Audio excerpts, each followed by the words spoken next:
Bouaké Fofana, ministre de l'Hydraulique, de l'Assainissement et de la Salubrité, fait couler les premiers jets d'eau de la nouvelle pompe à motricité humaine du village de Loyene dans la sous-préfecture de Boniéré-Dougou.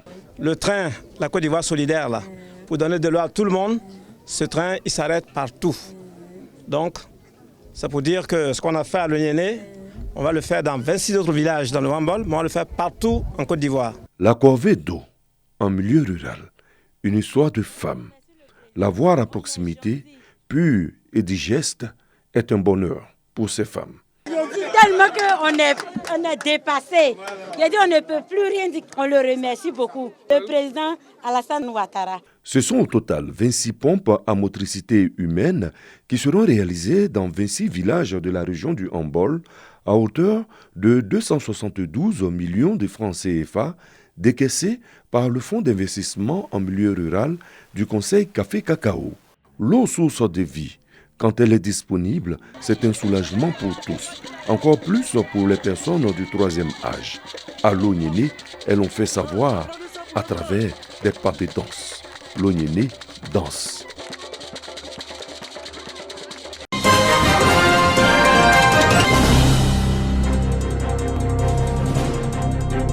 Katiola, chef-lieu de la région du Hambol, le projet est à sa deuxième année d'exécution au lycée Gaston Wassenankone.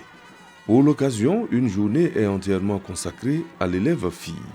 Journée marquée par des activités socio-culturelles et sportives afin d'inviter les filles élèves à faire preuve d'abnégation à l'école. Aussi, des modèles de réussite sont présentés aux filles. Notre marraine nous a conseillé qu'une fille peut devenir un pilier du pays, comme une présidente, une sage-femme, un ministre. Elle nous a dit que nous devons être focalisés sur notre étude pour avoir demain un bon avenir.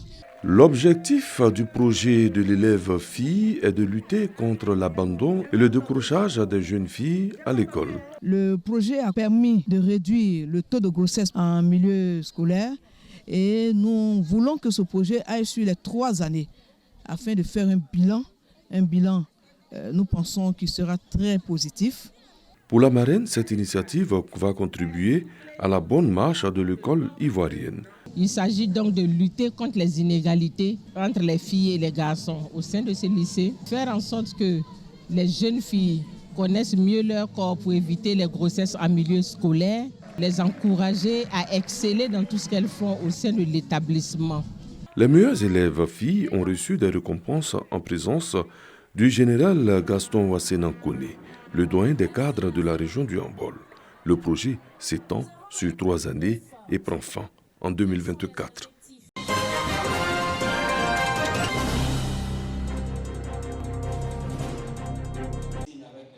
L'organisation non gouvernementale Al-Mouassat apporte son soutien au centre hospitalier et universitaire de Bouaké, CHU. L'ONG vient de faire don d'un lot de matériel de santé à la structure sanitaire, donc composé essentiellement de matelas, cartons de gants propres, aspirateurs, sondes, lits médicaux, couches de bébés. L'action s'inscrit dans le cadre des activités caritatives de cette ONG musulmane. L'appel que nous lançons, c'est que tout le monde comprenne que ceux qui sont ici ont besoin de nous, comme nous pouvons avoir besoin d'eux. Nous sommes venus à Bouaké, c'est dans la continuité de nos activités pour soutenir les malades démunis hospitalisés. Dans notre programme d'action, nous mettons à disposition des centres de santé partenaires le matériel que nous avons pour faciliter la prise en charge efficace et efficiente des malades internés. Le directeur général du CHU de Bouaké salue cette initiative et invite d'autres structures à leur emboîter le pas. Qu'il y ait des gens comme ça pour nous soutenir dans les efforts qui sont faits tous les jours pour apporter notre aide aux populations qui nous sont confiées et que ceux qui reçoivent ces dons-là également en fassent bon usage pour que ceux qui apportent cette aide-là sachent que ce qu'ils ont fait n'a pas été vain. L'ONG Al-Mouassat existe depuis 2001. Elle œuvre pour la prise en charge médicale, financière et médicale des patients hospitalisés indigents.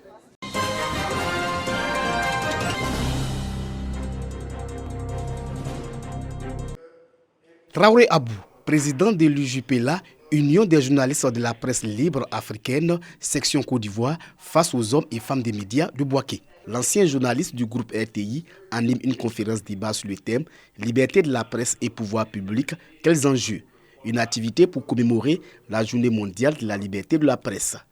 À travers un cours magistral, le conférencier instruit les journalistes sur les principes fondamentaux du métier, à savoir la déontologie et l'éthique. Pour Traoré Abou, la situation de la liberté de la presse a évolué en Côte d'Ivoire. L'état des lieux, c'est qu'aucun journaliste en ce moment-ci n'est en prison. La liberté de presse est très difficile à gérer. Il faut l'insérer dans la liberté de la société elle-même. C'est un pan de la démocratie, mais en même temps, ça demande des exigences de notre part, les journalistes que nous sommes. Cette initiative de l'UJPLA est soutenue par le réseau des femmes des médias de Bouaké. C'est une très belle initiative en tant que femme de médias, parce qu'on a toujours besoin d'avoir des rudiments pour mieux exercer notre métier de journaliste. Les journalistes participants à cette conférence débat disent tirer beaucoup d'enseignements. Le journaliste doit savoir traiter l'information, parce que si l'information traitée n'est pas en accord avec la loi qui régit la presse, alors le journaliste va subir une sanction, va subir la rigueur de la loi. Pour la suite du combat pour la liberté de la presse, Traoré Abou exhorte les journalistes à plus d'engagement. La presse privée, elle est en difficulté, c'est là que se trouve la bataille. Il faut des gens pour mener le combat maintenant pour que beaucoup plus tard ça puisse marcher. La journée mondiale de la liberté de la presse a été instaurée par l'Assemblée générale des Nations unies en décembre 1993.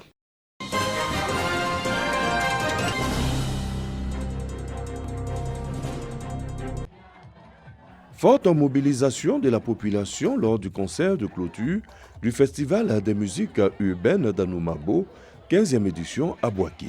Le FEMUA, une initiative du groupe Magic System, est un festival de musique afro-pop qui allie spectacles culturels et actions sociales, ainsi que la promotion de la paix, de l'unité en Côte d'Ivoire. Pendant plusieurs heures, le public a vibré au rythme de musique alléchante et électrique d'artistes ivoiriens et internationaux. Roseline Layo, Baba Mal, Ferregola, Senghila et bien d'autres noms ont tenu en haleine ce nombreux public venu pour la cause.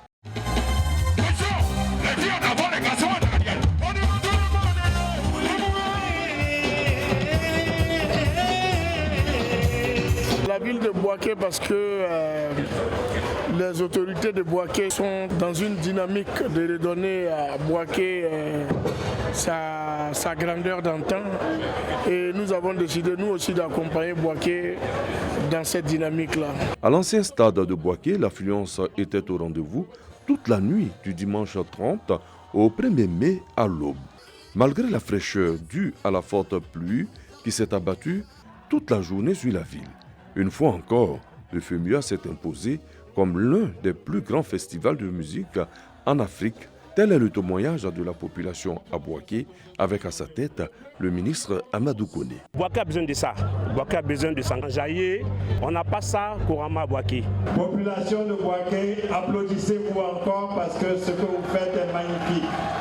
Et ces artistes qui sont venus ici savent que vous êtes une population facile à aimer. Je voudrais vous remercier, vous féliciter pour votre mobilisation, pour rendre hommage d'abord à Sanfo et à ses amis, mais également pour célébrer la fraternité avec l'ensemble des artistes qui sont venus ici à Bouaké. Vous êtes désormais des citoyens de la ville et on vous appelle ici. Bouaké, place culturelle, reprend sa place. Débutée le 25 avril à Abidjan, la 15e édition du FEMUA s'achève ainsi à Bouaké.